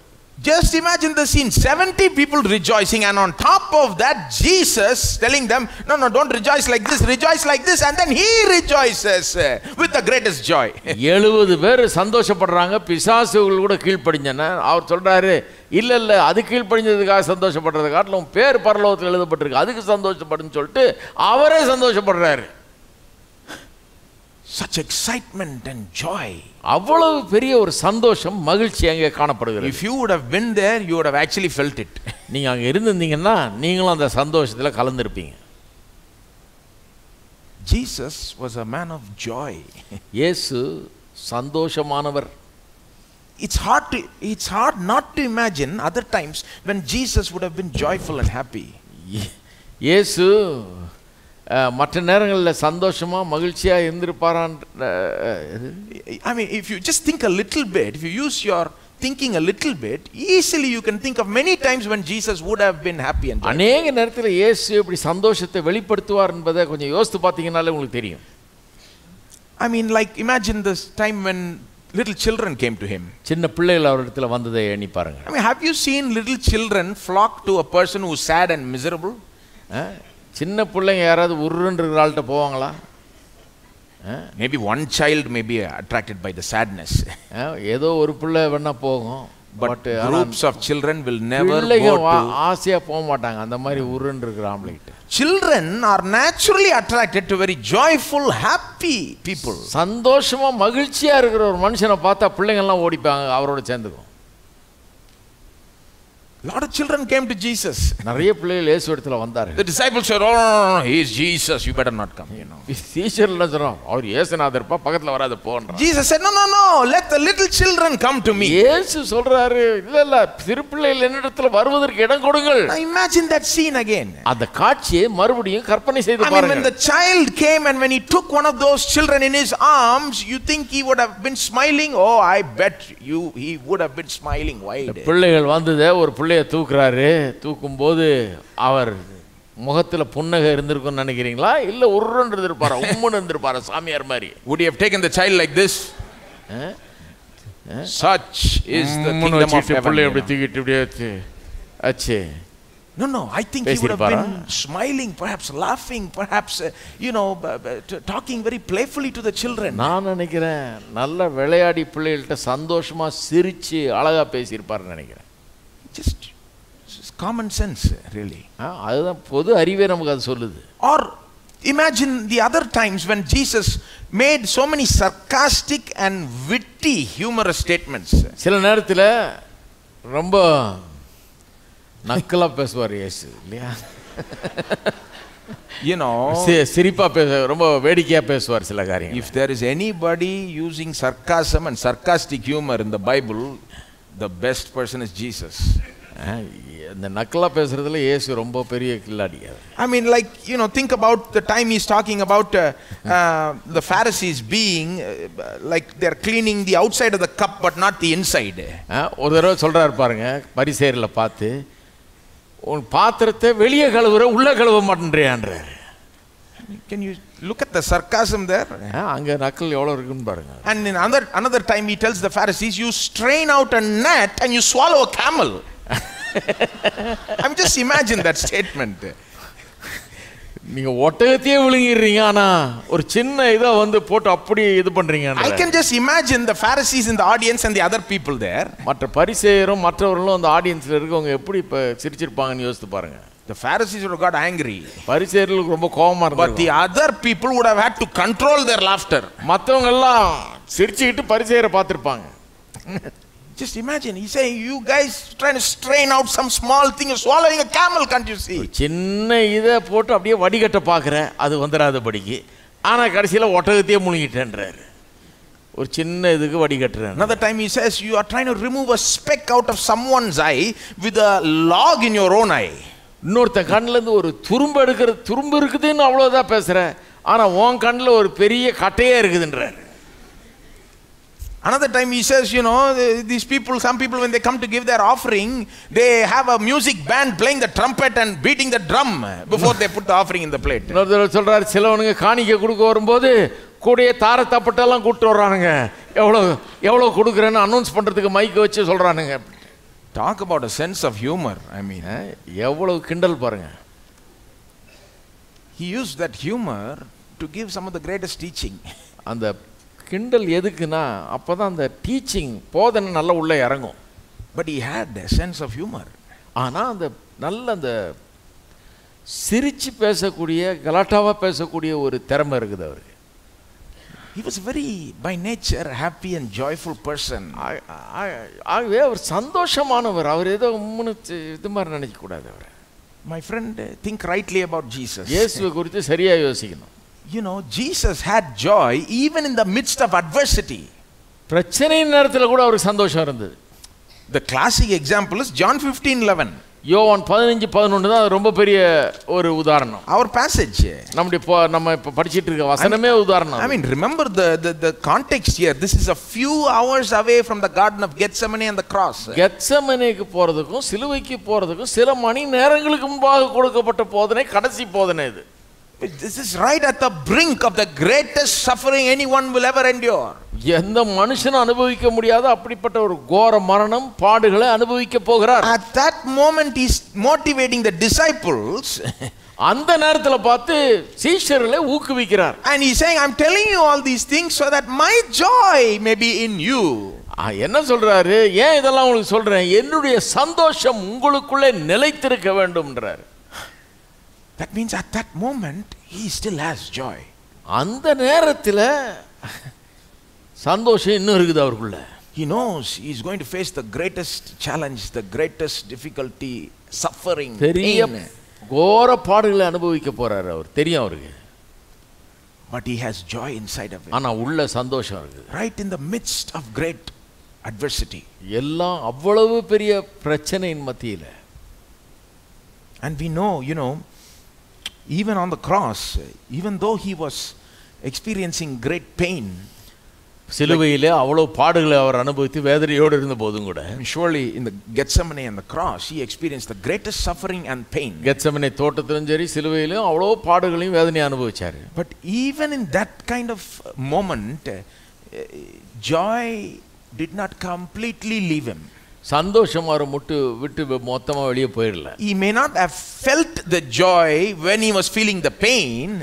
அவர் அந்த வேதனையை அனுபவித்த போது சந்தோஷத்தை ஒருவேளை உணராமல் இருக்கலாம். He may not have felt the joy when the nails were being driven through his hands. கையில் ஆணி அடிக்கும் போது சந்தோஷத்தை அவர் உணராமல் இருந்திருக்கலாம். But you know what, he was thinking of joy. ஆனா அவர் சந்தோஷத்தை நினைத்து கொண்டிருந்தார். How do I know that? எப்படி தெரியும்? You go to Hebrews chapter 12. எபிரேயர் 12ஆம் அதிகாரத்துக்கு போங்க.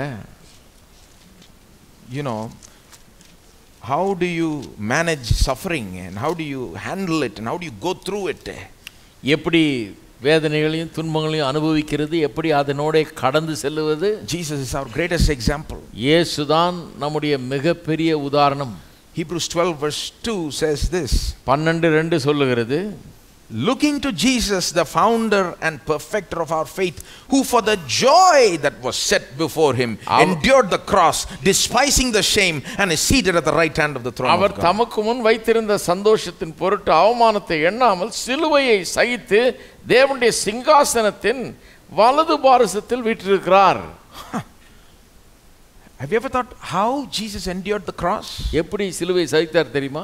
First of all, many people sometimes they think, oh, the cross is no big deal. Jesus can endure anything. He easily endured the cross. சிலர் என்ன நினைக்கிறாங்க, சிலுவை இயேசுதானே, அவர் எதை வேணா சகிச்சுக்குவார், அவர் பெரிய ஆளு. You should not forget that Jesus was not just God, he was also fully man. நீ என்ன மறந்துட கூடாது, இயேசு முழுமையாக தேவன் மட்டும் இல்ல, முழுமையாக மனிதனாகவும் இருந்தார். And as a man he felt pain and shame and these things. அவர் முழு மனிதனாய் இருந்தபடினாலே அவர் அங்கே அவமானத்தையும் துன்பத்தையும் வேதனையும் நிஜமாவே அனுபவித்திருக்க வேண்டும். When those nails were being driven into him, he felt the pain like any other man would have felt it. எந்த மனுஷனுக்கும் காணி அடிச்சா எவ்வளவு வலிக்கும், அந்த வலி அவர் கண்டிப்பா இருந்திருக்கும். When he was hanging there naked, he felt the shame like anyone else would have felt. நிர்வாணமா அங்க தொங்கும் போது எந்த மனுஷனுக்கு இருக்கிற ஒரு அவமான உணர்வு நிச்சயமா அவருக்கு இருந்திருக்கும்.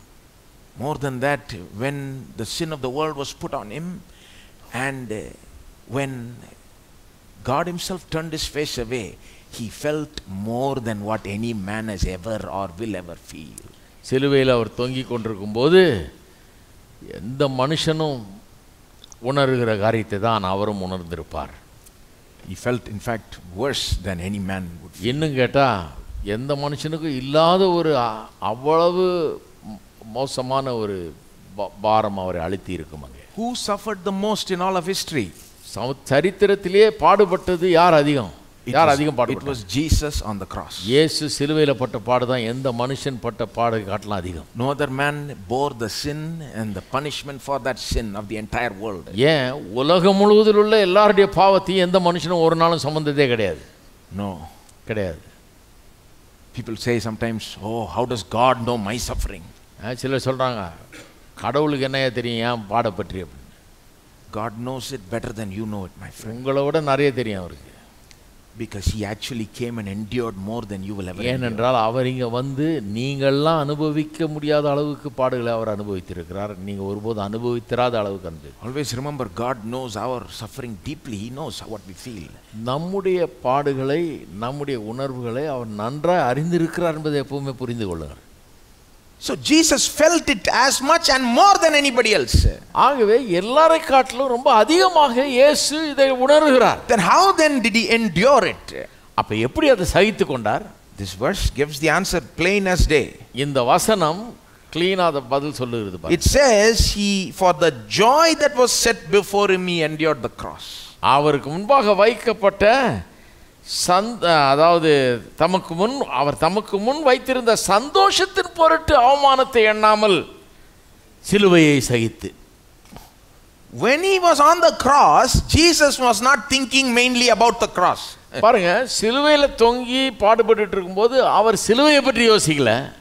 When he was hanging naked and feeling the shame, he was not mainly thinking of the shame. நிர்வாணமாய் தொங்கிக் கொண்டு அவமானத்தை உணர்ந்து கொண்டிருக்கும்போது எண்ணத்துல சிலுவை இல்ல. Where was Jesus's mind and thoughts focusing on? அவருடைய மனதும் எண்ணங்களும் எங்கே இருந்தது? The joy that was set before him. அவருக்கு முன்பாக வைக்கப்பட்டிருந்த சந்தோஷத்தின் மீது. Look at that verse. It says he despised the shame. அவர் தமக்கு முன் வைத்திருந்த அந்த அவமானத்தை எண்ணாமல். Tamil comes out beautifully. அவமானத்தை எண்ணாமல்னு அழகா தமிழ்ல ரொம்ப நல்லா சொல்றாங்க. அவமானத்தை ஒரு பொருட்டா எண்ணல. He didn't think of it as a big thing. அந்த அவமானத்தை ஒரு பெரிய காரியமா நினைக்கல. What did he think of as big? எதை பெருசா நினைக்கிறாரு? Joy. சந்தோஷத்தை தான் பெருசா நினைக்கிறாரு. Very soon there is great joy ready for me. இன்னும் சீக்கிரத்துல எனக்கு பெரிய சந்தோஷம் எனக்கு வைக்கப்பட்டிருக்கிறது என்பதை யோசித்து பார்க்கிறார். He focused all his mind and energy and thought upon the joy that was soon to be his after the resurrection.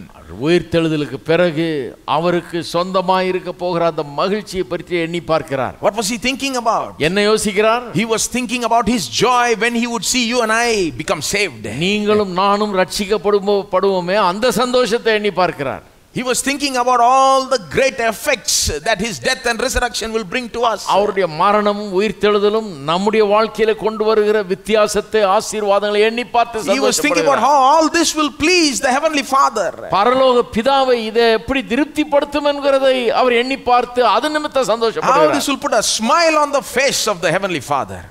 எப்படி இவருடைய மரணம் பிதாவினுடைய முகத்திலே புன்னகையை கொடுக்கும் என்கிறதை எண்ணி பார்த்து சந்தோஷப்படுகிறார். Thinking about all this, he was thinking about the joy he would experience like never before. அவர் அனுபவிக்க போகிற சந்தோஷம் இதுவரை அனுபவிக்காத சந்தோஷத்தை போல அனுபவிக்க போகிறார் என்பதை எண்ணி பார்க்கிறார். He was thinking about all that. இதெல்லாம் எண்ணி பார்க்கிறார். Like a runner. ஒரு ஓடுகிற ஒரு ஓட்டப்பந்தயக்காரனை போல. Running a marathon. ஒரு நீண்ட தூர ஓட்டக்காரனை போல. He has already run 40 kilometers. ஏற்கனவே 40 கிலோமீட்டர் ஓடி இருக்கான். The full marathon is 42 kilometers. முழு மாரத்தான் வந்து 42 kilometre. Can you imagine running that? 42 kilometre ஓடி பார்த்திருக்கீங்களா? After 40 kilometers, I can imagine the runner feeling pain. 40 kilometre ஓடின உடனே அவனுக்கு இருக்கிற வலி எப்படி இருந்திருக்கும்னு பாருங்க. But why does that runner keep pushing? ஆனாலும் ஏன் ஓடிட்டே இருக்கான்? Because he's not thinking of the pain. ஏனென்றால் அவன் ஓடுறான், வலிக்குது, ஆனா அந்த வலியை பற்றி நினைக்கிறது இல்ல. He's thinking in another 2 kilometers I complete the race, I finish the race, I win the race, I get a great reward, satisfaction, joy. எண்ணம் எங்க இருக்குது? இன்னும் 2 கிலோமீட்டர் ஓடணும்னா நான் முடிச்சிருவேன் இதை, அதன் பிறகு எனக்கு ஒரு பரிசு இருக்கிறது, ஒரு திருப்தி இருக்கிறது, ஒரு மகிழ்ச்சி இருக்கிறது, அதை யோசிச்சுட்டு இருக்கிறான். If he dwells too much on the pain, he will quit. ரொம்ப எண்ணத்துல வெறும் இந்த வலியை மட்டும் வச்சானா நின்றுவான். That's why he focuses his mind on the reward, on the finish line. அந்த மனதிலே இதனுடைய பலன் என்ன, எனக்கு என்ன கிடைக்க போகுது இதை முடிச்சேன்னா அதை யோசித்து பார்க்கிறான். Jesus was thinking of the joy that was set before him in the future. இயேசு தனக்கு முன்பாக வைக்கப்பட்டிருந்த மகிழ்ச்சியை எண்ணி பார்க்கிறார். You want to know how to go through suffering successfully and come out on top? நீங்க எப்படி பாடுகளோடு சென்று அதிலிருந்து எப்படி வெற்றிகரமாய் வெளியே வருவது என்று அறிந்து கொள்ள விரும்புகிறீர்களா? While you are going through suffering, don't think too much about the suffering. பாடுகளோடு செல்லும்போது பாடுகளை பற்றி அதிகமாக எண்ண வேண்டாம். That will bring you down. ஏனென்றால் அது உங்களை கீழே கொண்டு வந்துடும். You may think, brother, I am suffering. Then what? நீங்க நினைக்கலாம், ஐயோ நான் பாடுபட்டுட்டு இருக்கிறேன்னு எப்படி எண்ணாம இருக்கிறது? That sounds very, that's the right thing to do. It's natural. Yes, it is. It may be natural in one sense to think of your suffering when you are suffering. இயற்கையா பாடுபடும்போது பாடுகளை எண்ணுவது இயற்கையா நடக்கிற ஒரு காரியமா இருக்கலாம். But the Bible asks us to do sometimes what is unnatural. ஆனால் வேதம் இயற்கைக்கு மாறாக நம்ம நடந்து கொள்ள சொல்லுகிறது. Supernatural. இயற்கைக்கு அப்பாற்பட்ட விதத்தில் நம்ம நடந்து கொள்ள சொல்லுகிறது. James says, count it all joy when you go through all kinds of tribulation. இப்படிப்பட்ட உபத்திரவங்களோடு நீங்க கடந்து செல்லும்போது யாக்கோபு 1ஆம் அதிகாரத்தில் சொல்லப்படுகிறது. யாக்கோபு சொல்லுகிறார், இவைகள் எல்லாம் சந்தோஷமாய் எண்ணுங்கள்ன்றார். When you're going through suffering, don't think too much of the suffering. Think about the joy that is going to be yours when you come out of this suffering successfully. நீங்க பாடுகளோட கடந்து செல்லும்போது பாடுகளை பற்றி நிறைய எண்ணம் வேணாம். இதிலிருந்து வெளியே வரும்போது எவ்வளவு பெரிய வெற்றி, எவ்வளவு பெரிய மகிழ்ச்சி, எவ்வளவு பெரிய எதிர்காலம் என்பதை யோசித்து பாருங்க. Suffering is only temporary, my friend. பாடுகள் எல்லாம் தற்காலிகமானது. What you're going through, maybe you're going through some suffering. நீங்க ஒருவேளை சில பாடுகளோட கடந்து செல்லலாம். That is temporary.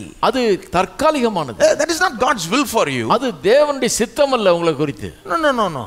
இல்லை. God's will is that you come out of it victoriously. தேவனுடைய சித்தம் என நீங்கள் அதிலிருந்து வெற்றிகரமாய் வெளியே வர வேண்டும். But here's the thing. ஆனா இதுதான் விஷயம். Even while you are going through that suffering, God's will is that you not lose your joy entirely. அந்த பாடுகள் நூடே நீங்கள் செல்லும்போது கூட ஒருபோதும் உங்களுடைய சந்தோஷத்தை இழந்து போக கூடாது. You may feel the pain, but don't think pain, think joy. That's coming. ஒரு மேல அந்த வலியை உணரலாம், ஆனால் எண்ணத்துல வலியே யோசிச்சுட்டு இருக்காதீங்க. Don't think pain, think வலி இருக்கலாம், எண்ணத்துல வலி அல்ல, சந்தோஷத்தை யோசித்து பாருங்க. Think about the joy that is going to be yours when God brings you out of this suffering. இதிலிருந்து உங்களை கர்த்தர் வெளியே கொண்டு வரும்போது எவ்வளவு பெரிய சந்தோஷம் உங்களுக்கு இருக்கும் என்பதை எண்ணி பாருங்க. See, that's what Jesus was thinking about. அதத்தான் இயேசு எண்ணி பார்க்கிறார். I believe Jesus was imagining in his mind the resurrection scene, the exaltation scene, and the great glory he was going to get. நான் நினைக்கிறேன் இயேசு தன்னுடைய மனதிலே என்னத்தை நினைச்சு பார்த்துட்டு இருந்திருப்பார். சிலுவையில் பாடுபடும் போது, அந்த வலியின் போது அவர் உயிர் தெழுவதை, அவர் உயர்த்தப்படுவதை, அவர் மகிமைப்படுவதை, இதெல்லாம் எண்ணி பார்த்திருப்பார். That's why it says he despised the shame. He didn't think much of the shame he was. ஆகவே தான் வேதம் சொல்லுது அவமானத்தை எண்ணாமல்னு. Instead he thought about the glory that was going to be his just in some time. அதை விட்டுட்டு சிலுவை சகித்து தேவனுடைய வலது பாரசத்தில் சிங்காசனத்தில் எப்படி வீற்றிருப்பன்றதை எண்ணி பார்க்கிறார். I'm trying to show you Jesus had joy in every stage of his life. இயேசு தன்னுடைய வாழ்க்கையின் எல்லா காலகட்டத்திலும் சந்தோஷத்தை உடையவராய் இருந்தார். Even on the cross, even when he didn't feel it, he was thinking it, focusing on it. அவர் அதை உணராத போது கூட அதை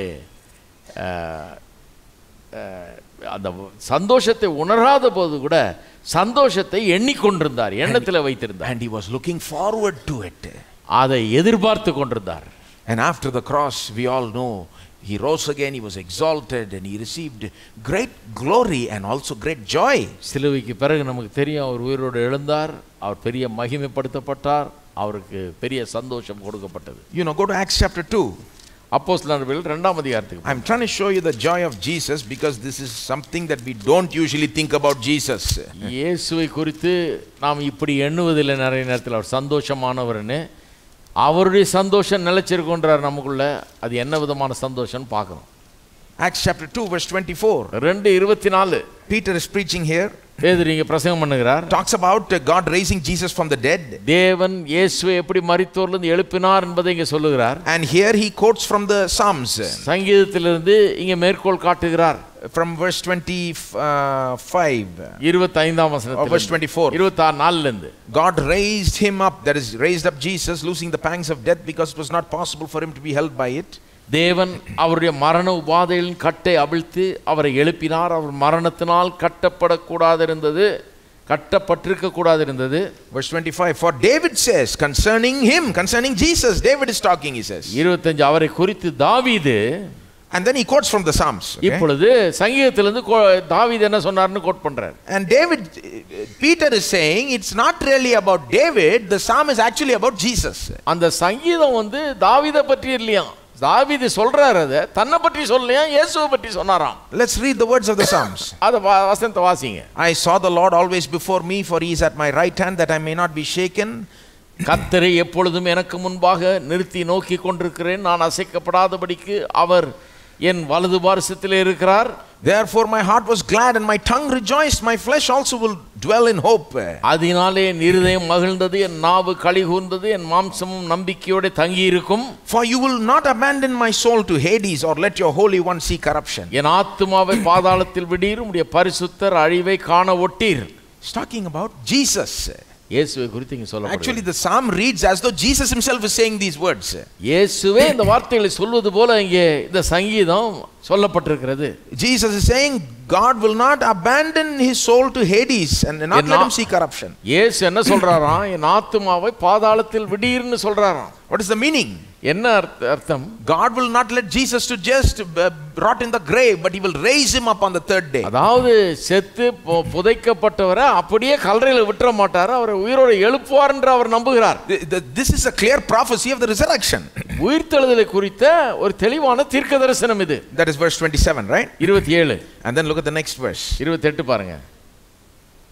After talking about the resurrection, verse 28 says, you have made known to me the paths of life, you will make me full of gladness with your presence. உயிர்த்தெழுதலை பற்றி சொன்ன உடனே 28 சொல்லுது, ஜீவ மார்க்கங்களை எனக்கு தெரியப்படுத்தினீர், உம்முடைய சன்னிதானத்திலே என்னை சந்தோஷத்தினால் நிரப்புவீர் என்று சொல்லுகிறான். You know the verse he's quoting is Psalm 16 verse 11. எந்த சங்கீதம்? 16:11 இங்கே மேற்கோள் காட்டுகிறார். That is where the famous verse is found, in your presence there is fullness of joy. உம்முடைய சமூகத்திலே நித்திய பேரானந்தம் உண்டு என்ற வசனம் அங்க தான் இருக்குது. We sing about that, we talk about that, right? அதை பற்றி பேசுறோம், பாடுறோம். In God's presence there is fullness of joy. தேவனுடைய சமூகத்திலே நித்திய பேரானந்தம் உண்டு. That psalm actually is specifically talking about Jesus being in God's presence after the resurrection and experiencing that fullness of joy. உயிர்த்தெழுதலுக்கு பிறகு இயேசு தேவனுடைய பிரசன்னத்திலே இருந்து அவருடைய பிரசன்னத்திலே சந்தோஷத்தை அனுபவிக்கிறதை குறித்து அங்கே சொல்லப்பட்டிருக்கிறது. Right now Jesus is in the presence of the Father. இப்பொழுது தேவனுடைய பிரசன்னத்திலே இயேசு இருக்கிறார். He is experiencing fullness of joy. சந்தோஷத்தின் நிறைவை அவர் அனுபவித்துக் கொண்டிருக்கிறார். You know, we have never experienced fullness of joy. நம்ம சந்தோஷத்தின் நிறைவை அனுபவிக்கிறது இல்லை. We have only experienced a taste of it.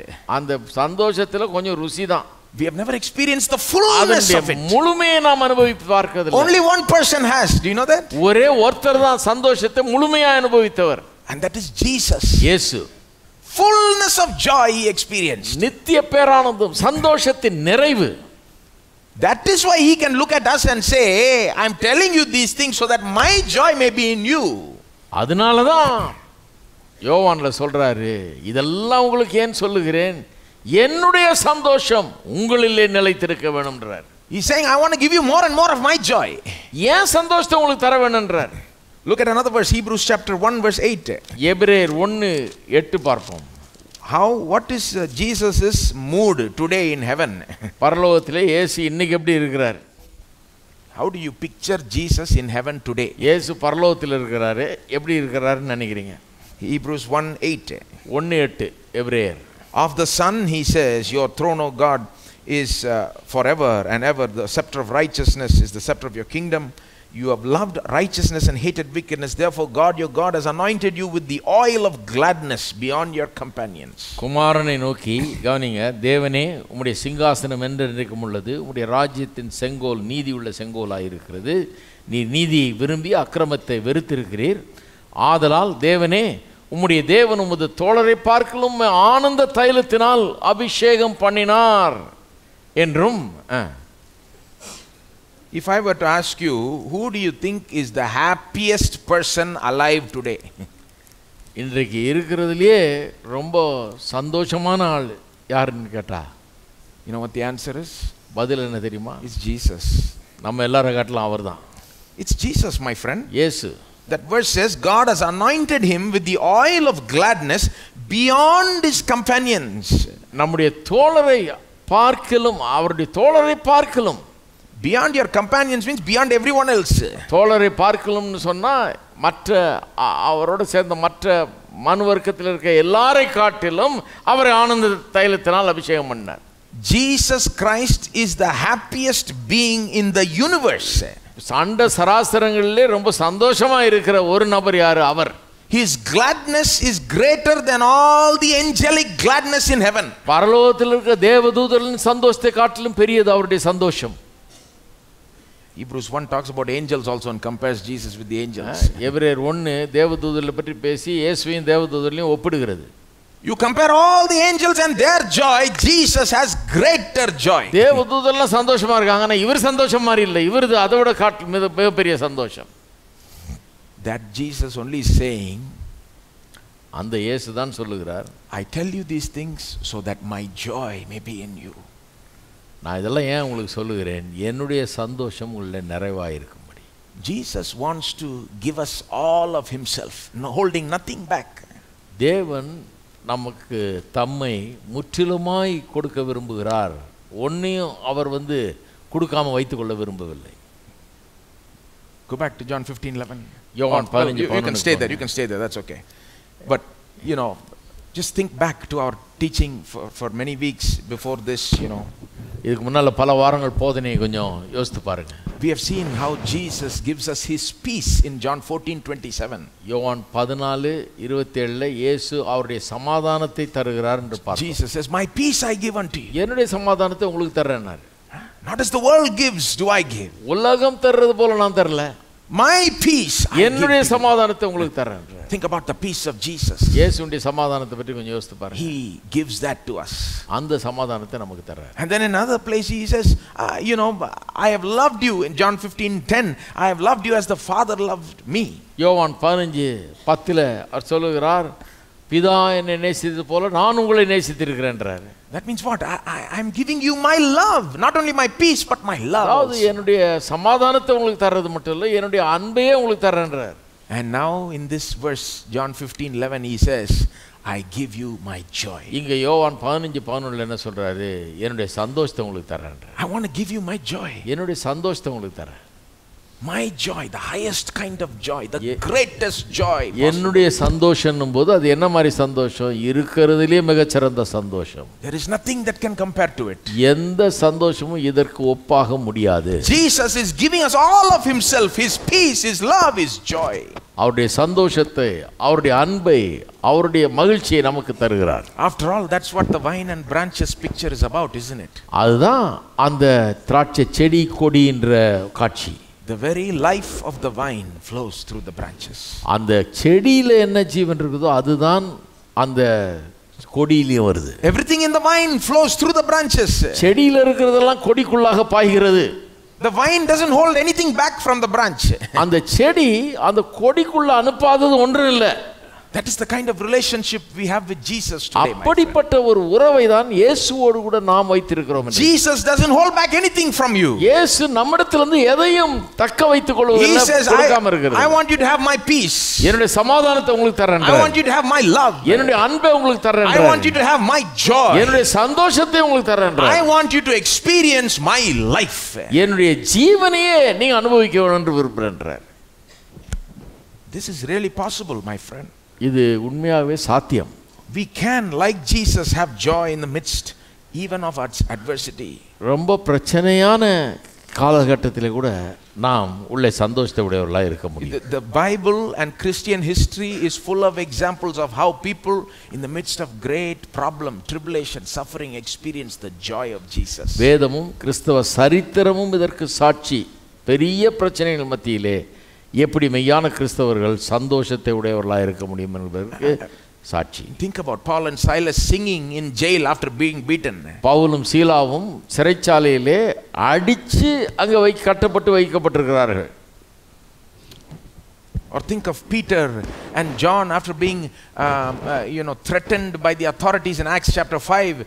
They go back rejoicing because they were counted worthy to suffer for Jesus' sake. பேதுரும் யோவானும் அங்கே பயமுறுத்தப்படுகிறார்கள், இன்னும் பேசக்கூடாதுன்னு சொல்லி. ஆனா அவர்கள் போய் மகிழ்ந்து களி கூறுகிறார்கள். Perhaps Paul and Peter may seem very big to us and we may think நம்ம நினைக்கலாம் பால் பீட்டர்லாம் பெரிய ஆளுங்க. Well, I'll show you some ordinary examples.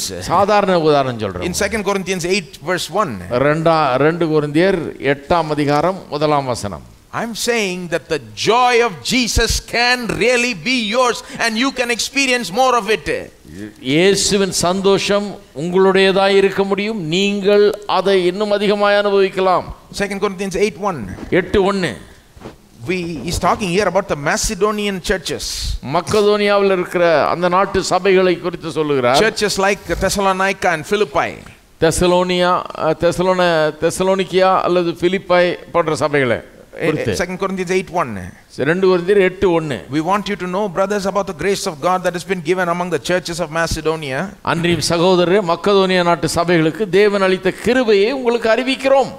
And then verse 2, he talks about what kind of grace was given them. அவர்களுக்கு என்ன கிருபையை கடவுள் கொடுத்திருக்காருன்னு சொல்றார். In a severe test of affliction, their abundance of joy and extreme poverty have overflowed in a wealth of generosity on their part. அவர்கள் மிகுந்த உபத்திரவத்தினாலே சோதிக்கப்படுகையில் கொடிய தரித்திரமுடையவர்களாய் இருந்தும் தங்கள் பரிபூர்ண சந்தோஷத்தினாலே மிகுந்த உதாரத்துவமாய் கொடுத்தார்கள். In this verse, everything is in the extreme. எல்லாமே இந்த வசனத்துல பாத்தீங்கன்னா ஒரு எக்ஸ்ட்ரீமா இருக்குது. Severe test of affliction, that is extreme affliction. மிகுந்த உபத்திரவம் சொன்னா எவ்வளவு உபத்திரவம் இருக்க முடியுமோ அவ்வளவு உபத்திரவம் எவ்வளவு அதிகமா இருக்க முடியுமோ. Their Macedonian churches are probably going through terrible persecution and suffering. மக்கதோனியாவில் உள்ள சபைகள் பயங்கர உபத்திரவத்துக்குள்ளா இருந்தது. And then Paul says they were going through extreme poverty. அது மட்டும் இல்ல, கொடிய தரித்திரம் வேற. And that extreme poverty is probably because of the extreme persecution. இந்த கொடிய தரித்திரம் என்றது அந்த கொடிய உபத்திரவம் இருந்தது பாருங்க, அதன் நிமித்தமாக உண்டாகிறது. Sometimes in persecution they'll take away the money, the land, the house, everything and leave you on the street. ஏன்னா உபத்திரவப்படுத்தும் போது, ஜனங்க உங்களை உபத்திரவப்படுத்தும் போது வீட்டை பணத்தை சொத்தை எல்லாத்தையும் புடுங்கிக்கிறாங்க பாருங்க. So Paul is not here teaching doctrine of poverty or something like that. இது அதனால இந்த வசனத்தை வச்சு தரித்திர உபதேசத்தையே பண்ணக்கூடாது. இப்படிதான் இருக்கணும்னு கர்த்தர் விரும்புறாரு. அவங்க எல்லாம் தரித்திரமா இருந்தாங்க. He is saying they were going through great suffering which involved persecution and terrible poverty. உபத்திரமும் தரித்திரமும் இருந்தது. உபத்திரம் இருந்ததுனால தான் தரித்திராங்க. But in the midst of that, ஆனா அதன் மத்தியில they overflowed in a wealth of generosity, it seems. அவர்கள் பரிபூர்ண சந்தோஷத்தினாலே மிகுந்த உதாரத்துவமாய் கொடுத்தார்கள்.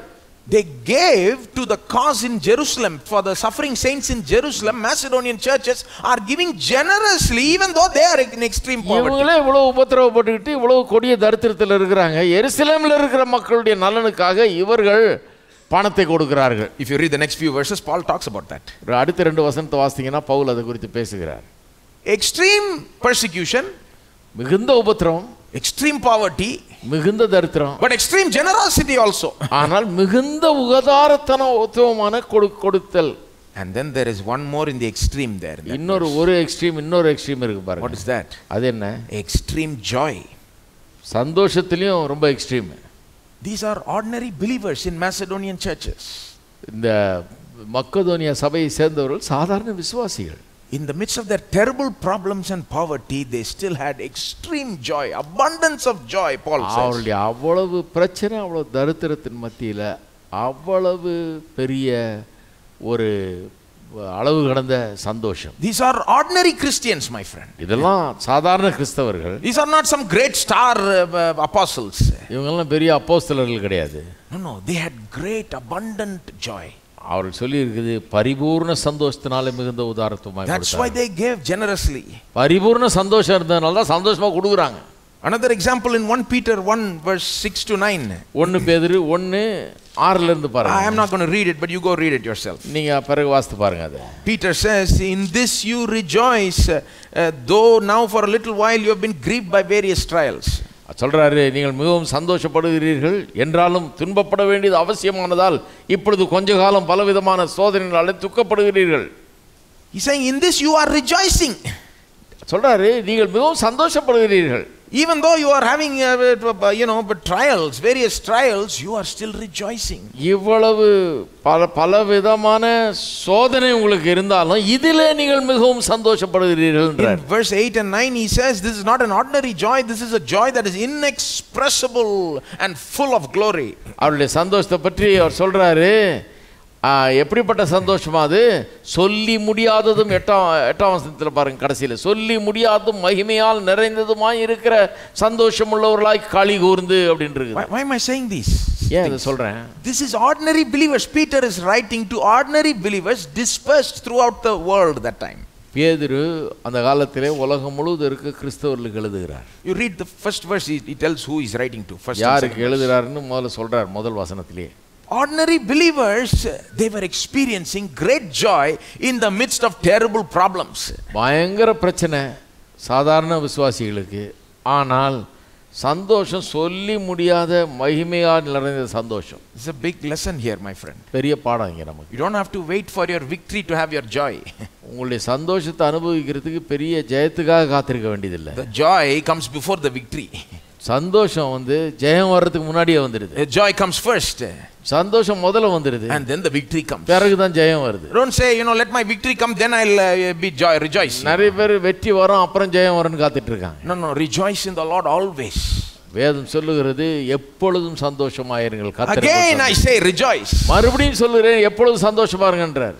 God's word to us is, Jesus' word to us today is, I want you to have my joy today, now, in the midst of whatever you're going through. நமக்கு கொடுக்கப்படுகிற தேவனுடைய வார்த்தை என்ன? அவருடைய சந்தோஷத்தை நம்முடையவர்களாக இருக்க வேண்டும். Just receive it. அதை பெற்றுக்கொள்ள வேண்டும். All you have to do is be open to it and say, Lord, I receive your joy. நம்முடைய சந்தோஷத்தை நான் பெற்றுக்கொள்கிறேன் என்று நம்முடைய மனதை திறந்து கொடுக்க வேண்டும். And then finally our verse says, Jesus wants our joy to be full. கடைசியா அந்த வசனம் என்ன சொல்லுது? யோவான் 15:11, அந்த சந்தோஷம் நிறைவாய் இருக்க வேண்டும். Full means it's not full right now. நிறைவாய் இருக்க வேணும்னா இப்ப நிறைவாய் இல்லைன்னு அர்த்தம். He wants our joy to grow. அது இன்னும் வளர வேண்டும்.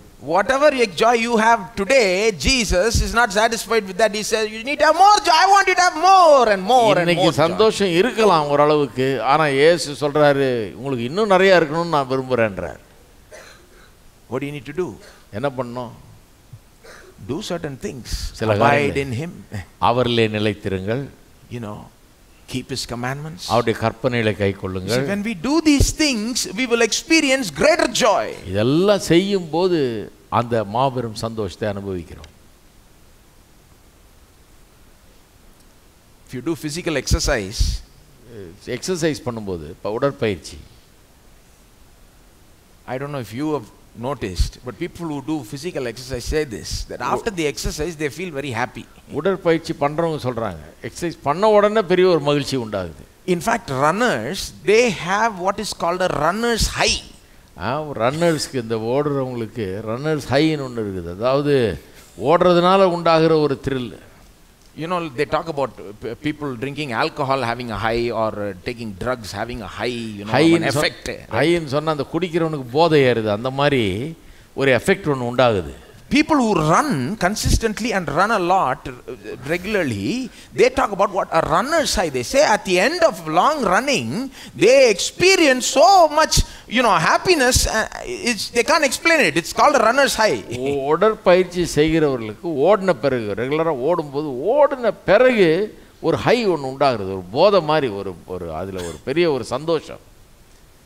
I'm not joking. This is actually scientifically true. இது விஞ்ஞான ரீதியா இது உண்மை. And the scientists can't fully explain it. விஞ்ஞானிகளுக்கே இது என்னன்னு சொல்ல தெரியல. They don't know how exactly we get that high, how these people in sports and எப்படி அந்த போதை மாதிரி ஒரு எஃபெக்ட், ஒரு சந்தோஷம், இனம் புரியாத ஒரு மகிழ்ச்சி உண்டாகுதுன்னு சொல்ல தெரியல அவங்களுக்கு. I say the example only to say, like physical exercise increases your feeling good, or they call it happy hormones. உடற்பயிற்சி உங்களுடைய ஹாப்பி ஹார்மோன்ஸ் எல்லாம் ரிலீஸ் பண்ணி உங்களுக்கு மகிழ்ச்சியை கொடுக்குது இல்லையா? அது போலவே spiritual exercise also will increase your spiritual happy hormones. அது போலவே ஆவிக்குரிய பயிற்சியும் கூட உங்களுக்கு அந்த ஆவிக்குரிய மகிழ்ச்சியின் ஹார்மோன்ஸ் எல்லாம் ரிலீஸ் பண்ணும். What is the spiritual exercise? ஆவிக்குரிய பயிற்சி என்ன? Keep the commandments. கற்பனைகளை கைக்கொள்ளுகிறது. Do what he says. அவர் சொல்றதை செய்யுங்க. When you do what he says, அவர் சொல்றதை செய்யும்போது you will become happier. That's all.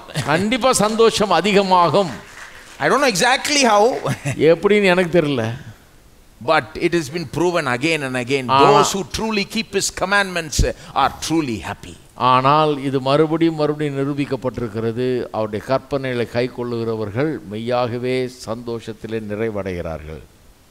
If somebody is telling I'm living a holy life, keeping the commandments, I'm not happy, யாராவது நான் கற்பனை எல்லாம் கைக்கொள்றேன் ஆனா சந்தோஷமா இல்லன்னு சொன்னா, very easily I can tell you they are not keeping the commandments. அவங்களுக்கு நிச்சயமா சொல்றேன் கற்பனைகளை கைக்கொள்ளன்னு சொல்றேன் நான்.